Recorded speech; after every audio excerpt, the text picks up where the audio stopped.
Thiruvananthapuram MP Sasi Tharoor വീണ്ടും കളം മാറ്റി ചവിട്ടുകയാണോ എന്ന ചോദ്യം അന്തരീക്ഷത്തിൽ അലയടിക്കുന്നുണ്ട്. നേരത്തെ തരൂർ BJPയോട് നോ പറഞ്ഞെങ്കിലും അന്തർധാര സജീവമാണെന്ന രീതിയിൽ ചില ആരോപണങ്ങൾ ഉയർന്നിരുന്നു. ആ ആരോപണങ്ങൾ ശരിവെക്കുന്ന സമീപനമാണ് ഇപ്പോൾ ശശി തരൂരിൽ നിന്നുണ്ടായിരിക്കുന്നത്. പ്രധാനമന്ത്രി നരേന്ദ്രമോദിയുടെ കാഴ്ചപ്പാടിനെ ഇടവേളയ്ക്ക് ശേഷം വീണ്ടും തരൂർ പുകഴ്ത്തുകയാണ്. സബ്കാ ആസാദ് സബ്കാ വികാസ് എന്ന മോദിയുടെ കാഴ്ചപ്പാട് ഗംഭീരമാണെന്ന് രണ്ടാമതൊന്നും ആലോചിക്കാതെ തന്നെ ശശി തരൂർ പറഞ്ഞു കഴിഞ്ഞു. കേരളത്തിൽ തദ്ദേശ തെരഞ്ഞെടുപ്പിനും നിയമസഭാ തെരഞ്ഞെടുപ്പിനും കോൺഗ്രസ് ഒരുങ്ങുന്ന ഘട്ടത്തിലാണ് തരൂരിന്റെ പുതിയ രംഗപ്രവേശനം. എല്ലാവരെയും ഉൾക്കൊള്ളുന്ന സമീപനം കേന്ദ്ര സർക്കാരിൽ നിന്നുണ്ടാകുന്നത് നല്ലതാണെന്നും ശശി തരൂർ പറയുന്നുണ്ട്. എന്തായാലും നേരത്തെ ശശി തരൂർ BJPയോട് നോ പറഞ്ഞു എന്ന രീതിയിലുള്ള വാർത്തകൾ പുറത്തു വരുമ്പോൾ കോൺഗ്രസ് ക്യാമ്പിൽ അത്ര ആഹ്ലാദമൊന്നും ഉണ്ടായിരുന്നില്ല. തരൂർ പോയാൽ എന്ത്, ഇല്ലെങ്കിൽ എന്ത് എന്ന ലൈനിലാണ് കോൺഗ്രസ് നിൽക്കുന്നത്. അതുകൊണ്ട് തന്നെ BJPയോട് തരൂർ നോ എന്ന് പറയുന്നത് വലിയ കാര്യമായി കോൺഗ്രസ് കാണുന്നില്ല എന്നതും യാഥാർത്ഥ്യമാണ്. രാഹുൽ ഗാന്ധി പോലും ഇപ്പോഴും തരൂരിനോട് അകൽച്ചയായിട്ടാണ് ഇടപെടുന്നത് എന്ന് സഭയിൽ നിന്ന് വ്യക്തമാണ്.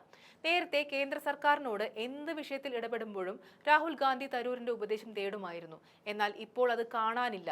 തന്റെ ഉപദേശം എനിക്ക് വേണ്ട എന്ന ലൈനിലാണ് രാഹുൽ ഗാന്ധി നിൽക്കുന്നത്. ഓപ്പറേഷൻ സിന്ദൂർ വിഷയത്തിൽ തരൂരിനെ അടുപ്പിക്കേണ്ട എന്ന നിലപാടിലാണ് ആദ്യം രാഹുൽ ഗാന്ധി എത്തിയത്. പിന്നീട് കോൺഗ്രസ് നേതാക്കൾ ഇടപെട്ടാണ് രാഹുലിനെ കൊണ്ട് തീരുമാനം മാറ്റിയത്. എന്നാൽ പിണക്കം മറയ്ക്കാതിരുന്ന തരൂർ ഓപ്പറേഷൻ സിന്ദൂരിൽ സംസാരിക്കാൻ കൂട്ടാക്കിയില്ല.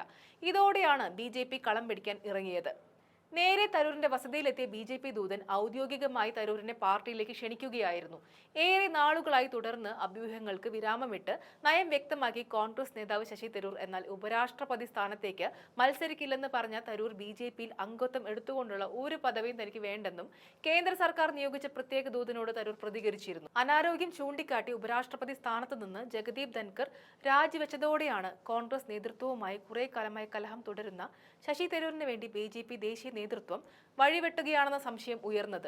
തരൂരുമായി സഹകരിക്കാനില്ലെന്ന് സംസ്ഥാനത്തെ മുതിർന്ന കോൺഗ്രസ് നേതാക്കളടക്കം പരസ്യമായി നിലപാടെടുത്തതിന് പിന്നാലെയാണ് BJP നേതൃത്വം പ്രത്യേക ദൂതൻ വഴി തരൂർ ക്യാമ്പുമായി ചർച്ച നടത്തിയത്. ഇതിന് മാസങ്ങൾക്കപ്പുറം കോൺഗ്രസ് വേദികളിൽ തരൂർ സജീവമായി പങ്കെടുത്തു.